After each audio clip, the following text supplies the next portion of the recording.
नमस्कार दोस्तों, marine drive programme में एक बार फिर से आपका हार्दिक स्वागत है। मैं हूं आपके प्रोग्राम का होस्ट कर्नल वीरेंद्र तेवतिया और लेकर आया हूं आज बहुत ही खूबसूरत से गाने एक ऐसे कलाकार की फिल्मों से जिसका इसी महीने जो हमारे बीच में नहीं रहे।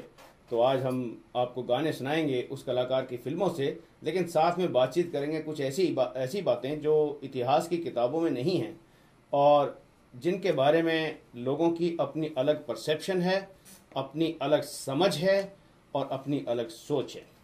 और वो बातें होंगी एक फौजी जीवन की, किस प्रकार से एक सिपाही का जीवन, सोल्जर का जीवन बनता संवरता है और किस प्रकार से उसके अंदर ये शिक्षा दी जाती है कि वो अपने देश की सुरक्षा के लिए अपने प्राणों की आहुति जब ज़रूरत पड़े उस टाइम पे दे सके, खुशी से और खामोशी से। दोस्तों, देवानंद साहब के बारे में काफ़ी प्रोग्राम हो चुके हैं और हो चुके होंगे, अगर नहीं हुए हैं तो होंगे, क्योंकि वो इतने पॉपुलर कलाकार रहे हैं, एवरग्रीन हीरो के नाम से जाने जाते थे और उनकी एक अलग अपनी स्टाइल थी और एक अलग अपना उनका तरीका था फिल्मों में काम करने का, फिल्मों को बनाने का। और लोग कहते हैं कि वो शायद जब भी फिल्म बनाते थे उस वक्त से आगे की फिल्म बनाते थे और शायद इसी वजह से उनको उतनी सफलता अपनी अच्छी फिल्मों पे नहीं मिल पाई जितनी की मिलनी चाहिए थी। लेकिन उसके बावजूद भी उन्होंने भारतीय सिनेमा को बहुत अच्छी अच्छी फिल्में दी हैं। गाइड, तेरे मेरे सपने और जॉनी मेरा नाम सुपरहिट फिल्म, इस किस्म की फिल्में उन्होंने दी हैं। और भी बहुत सारी पुराने फिल्में हैं, तीन देवियाँ, तेरे घर के सामने, बड़ी अच्छी अच्छी फिल्मों में उन्होंने काम किया है। बड़ी अच्छी फिल्में नवकेतन के बैनर से भारतीय सिनेमा को मिली हैं। दोस्तों, मैं जैसे कह रहा था कि जहाँ तक सोल्जर के जीवन का सवाल होता है, 17-18 साल की उम्र में भारतीय सेना में सिपाहियों की भर्ती होती है और 10वीं 11वीं पास करके वो लोग आते हैं अपने गाँव से कुछ सपने लिए हुए। जैसे कि आजकल आप जानते हैं कि ज़मीनें कम हो गई हैं, ज़मींदारी कम हो गई है और अनएम्प्लॉयमेंट हमारे देश में हमेशा से एक समस्या रही है। बहुत सारे लोगों को जॉब नहीं मिल पाती हैं, बहुत सारे लोगों को अब ज़मीनें भी नहीं रही हैं तो खेती में भी गुजारा नहीं होता है। तो ये सब लोग जो है उस कार्य की तरफ बढ़ते हैं जहाँ पे उनको उम्मीद होती है कि उनको मिल जाएगा ये जॉब, और एक सैनिक बनना एक उसी में से शामिल आता है। मैं उत्तर भारत से आता हूँ। उत्तर भारत में सैनिक बनना सिर्फ एक जॉब नहीं माना जाता है, एक सौभाग्य माना जाता है कि अगर कोई आदमी सैनिक बन जाता है। जैसे मैंने बताया कि जिस इलाके से मैं आता हूँ वहाँ पे सैदपुर गांव है। सैदपुर गांव में अगर किसी परिवार में 4 बच्चे हैं तो चारों, हो सकता है कि चारों के चारों फौज में हो, बट नहीं, 4 नहीं होंगे तो 3 जरूर होंगे, क्योंकि वहाँ पे फौज में होना ही एक त्यौहार माना जाता है। तो एक ऐसी मानसिक स्थिति है उस इलाके की जहाँ पे फौज में जाना बहुत अच्छा महसूस करते हैं। तो जब 17-18 साल का लड़का ये फौज में भर्ती होता है और फिर जब फौज की ट्रेनिंग होती है, कहाँ वो गांव में माँ ने सुबह को दूध बिलो के नमक की रोटी के ऊपर मक्खन परोस के देती हैं और शाम को सोने से पहले वो दूध का गिलास उसको देती हैं, और कहाँ अभी वो ट्रेनिंग सेंटर में आ रहा है, सुबह को 4 बजे 5 बजे उठकर उसका उस्ताद उसको उठा देता है और एक सामूहिक बाथरूम में जाकर उसको नहाना धोना पड़ता है और वहाँ से फिर वो जाता है अपने पीटी के लिए। और सर्दी के महीने में भी बनियान इस तरीके से गीली हो जाती है कि उसको निचोड़ो तो पानी निकलेगा। तो इस किस्म की सख्त ट्रेनिंग हमारे जवानों को दी जाती है। अफसर्स की ट्रेनिंग उससे भी ज़्यादा सख्त होती है, क्योंकि फ़ौज के अंदर हमेशा ये माना जाता है कि one has to lead by example.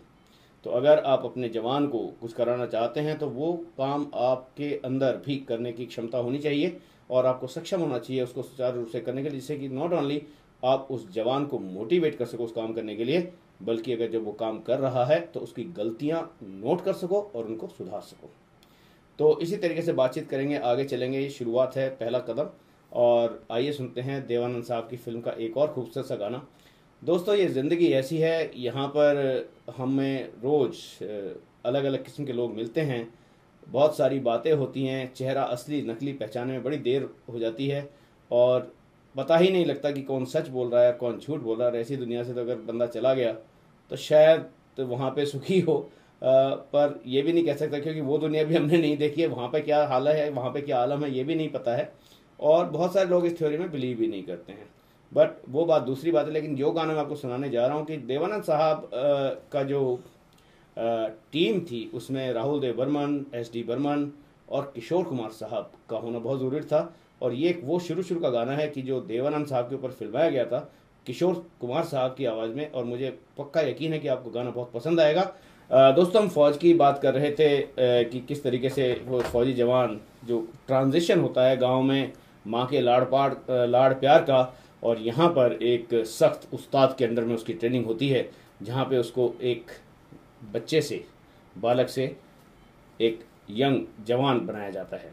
तो उसकी ट्रांजिशन में जो बेबी फैट होता है उसको जलाकर मसल्स में बदली किया जाता है, और काफ़ी उसके शारीरिक स्वास्थ्य के अलावा उसके मानसिक स्वास्थ्य का भी बहुत ध्यान रखा जाता है। तो फौज के अंदर मैं समझता हूँ कि एक ऐसा माहौल है जहाँ पे टीम स्पिरिट कोर और अपने साथी के लिए जान तक देने की एक भावना इस तरीके से पैदा कर दी जाती है कि अगर वो भावना हमारे समाज में आ जाए, पूरे समाज में आ जाए, तो शायद we can build a better society. और यही कई बार हम कहते हैं कि हर एक व्यक्ति के लिए 2 3 4 साल की अगर सैनिक शिक्षा या सैनिक सेवा कंपलसरी करी जाए तो बहुत सारे फ़ायदे हो सकते हैं, और उसको किस तरीके से इम्प्लीमेंट किया जाए उसके लिए भी तरतीब बनाई जा सकती है। ऐसा कोई मुश्किल काम नहीं है, लेकिन एक ये विचार है, और आप भी सोचिए और बताएं कि भाई इस विचार से आप सहमत हैं कि नहीं सहमत हैं। देवानंद साहब के बारे में जैसे बताया कि कंचन जी ने कि हम दोनों फिल्म में उन्होंने एक आर्मी ऑफिसर का रोल अदा किया था, और एक philosophy, he was full of life, yes he was full of life, और अपनी अंतिम समय में भी वो काम कर रहे थे। और लंदन में जब उनका देहांत हुआ तभी वो नई स्क्रिप्ट के ऊपर काम कर रहे थे। अभी उनकी कोई नई फिल्म भी रिलीज़ हुई है थोड़े दिन पहले। तो ये काम करते रहना चाहिए। और मैं एक बार पढ़ रहा था कि किसी ने जॉर्ज बर्नार्ड शॉ से पूछा था कि भाई तुम इतने बूढ़े हो गए हो और तुम अभी भी लिख रहे हो, तो उन्होंने कहा था कि life is not a brief candle for me, it's like a splendid torch and I want to make it burn as long as possible and as bright as possible before handing it over to future generation। so ये ख्याल है, सोचें कि life जो है एक बार मिलती है हम लोगों को, और उसका हम कितने अच्छे तरीके से सही इस्तेमाल कर सकते हैं जिससे कि लोग आपके कामों को जानें। दोस्तों, वो सबसे बड़ी बात होती है। अच्छे काम आप करो, समाज में अच्छा नाम कमाओ, लोगों की मदद करो और खुश रहो।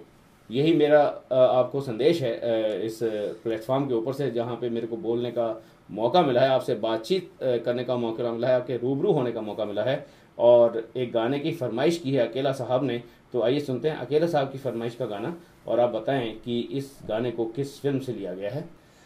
दोस्तों, देवानंद साहब की बात चल रही थी, लेकिन हम फौज की बात कर रहे थे। तो जब एक जवान इस प्रकार से आ जाता है तो उसका रूटीन क्या होता है? सुबह 4 5 बजे उठना पड़ता है उसको, सामूहिक बाथरूम में जाकर नहा धोके 6 बजे पीटी में शामिल हो जाते हैं, और करीब 40 मिनट की से लेके 1 घंटे की पीटी होती है, और उसमें फिजिकल ट्रेनिंग में खूब अच्छे से उनकी मशक्क़त कराई जाती है। यूजुअली पीटी के बाद में जहाँ तक जवानों का सवाल होता है वो सिर्फ ब्रेकफास्ट के लिए चले जाते हैं, लेकिन ऑफिसर्स की ट्रेनिंग में थोड़ा डिफरेंट होता है। You get about 10 15 minutes time to wash and get ready for drill. Usually you have 2 periods before you are given the breakfast. So वहाँ पे चले जाते हैं। जब हम गए फौज के अंदर, हमारा भी एक अलग परसेप्शन था फौज के अंदर, और बहुत सारे लोग, जब मैं पार्टी में बात करता हूँ, they give expert comments about the army without knowing about it, and what they have seen, basically attended couple of parties in officers mess, spoken to some people. Army की बहुत सारी ब्रांचेज होती हैं, आमतौर पर पार्टियाँ जो ज़्यादातर पीस स्टेशन में होती हैं, जब बड़े मेट्रोपॉलिटन सिटीज़ में होती हैं, उसमें आर्मी के वो लोग कम पोस्टेड होते हैं जो बॉर्डर पे लड़ते रहते हैं, बल्कि वो ज़्यादा होते हैं जो पीछे से सप्लाई वगैरह करते हैं, या सर्विसेज वाले लोग ज़्यादा होते हैं। उनको, हालांकि वो लोग भी बॉर्डर पे जाते हैं, पर उनको एक्चुअल एक्टिव ऑपरेशन में करने का इतना मौका नहीं मिलता जितना कि इन्फेंट्री वाले लोगों को मिलता है। And being from infantry I have seen both sides. तो कई बार मेरे को बड़ा हंसी भी आती है और कई बार अफसोस भी होता है कि कम नॉलेज के साथ में लोग एक्सपर्ट कमेंट आर्मी के ऊपर दे डालते हैं कि भैया जैसे उनके अलावा और कोई जानता ही नहीं है इसके बारे में। लेकिन वेल, हर एक आदमी का अपना अपना विचार होता है, हर एक आदमी का अपना अपना परसेप्शन होता है। हमारा भी ऐसे ही परसेप्शन है। फौज में गए थे कि फौज में जाके अफसर बनेंगे तो क्या होगा, एक मोटरसाइकिल होगी, मोटरसाइकिल के ऊपर घूमेंगे खूब, बुलेट मोटरसाइकिल के ऊपर जाएंगे बड़ी तेज़ी से, जो का शोल्डर फ्लैप होता है उसके बीच में टोपी लगी हुई होगी, पीछे से केन लगी हुई होगी, and that's what it is. But जब वहाँ पे पहुँचते हैं और बहुत सारी चीज़ें, जब सच्चाई सामने आती है और जब आप ग्रो कर रहे होते हैं एज ए स्टूडेंट, तब आपको बहुत सारी चीज़ें, खास तौर से हमारे ज़माने में ये पता नहीं थी, आजकल भी शायद नहीं पता होंगी स्टूडेंट्स को, कि समाज में कितनी बुराइयां हैं, उनका जब आप स्कूल के अंदर होते पता नहीं लगता। क्योंकि एक आदर्श नागरिक के तौर पे आपको ट्रेन किया जाता है, स्कूल के अंदर शिक्षा एक आदर्श नागरिक के लिए दी जाती है, लेकिन जब रियल लाइफ में आते हो तो वहाँ पे कुछ चीज़ें आपको बिल्कुल अलग मिलती हैं, उल्टी मिलती हैं। तो उससे क्या मानसिक स्थिति एक इंसान की बन जाती है, ये एक बड़ी सोचने वाली बात है। और इसी के बारे में थोड़ा सा जिक्र करूंगा कि मेरे साथ में मेरा को क्या महसूस हुआ कि जब हम एक अच्छे नागरिक बनते हुए, शिक्षित समाज की तरफ अग्रसर होते हुए, गांव से निकलकर स्कूल में जाके और वहाँ से फिर इंडियन मिलिट्री एकेडमी के अंदर गए, वहाँ पे फिर देखा कि क्या हो रहा है क्या नहीं हो रहा है, तो बहुत सारी चीज़ें बड़ी देर में समझ में आती हैं, बहुत सारी चीज़ें जल्दी समझ में आ जाती हैं। और इन्हीं के बारे में थोड़ी सी बातचीत करें कि एक ऐसा सब्जेक्ट है जो शायद किताबों में नहीं है, तो मैंने सोचा कि आपके साथ वो शेयर करूं जो किताबों में नहीं है, जो इंटरनेट पे नहीं है,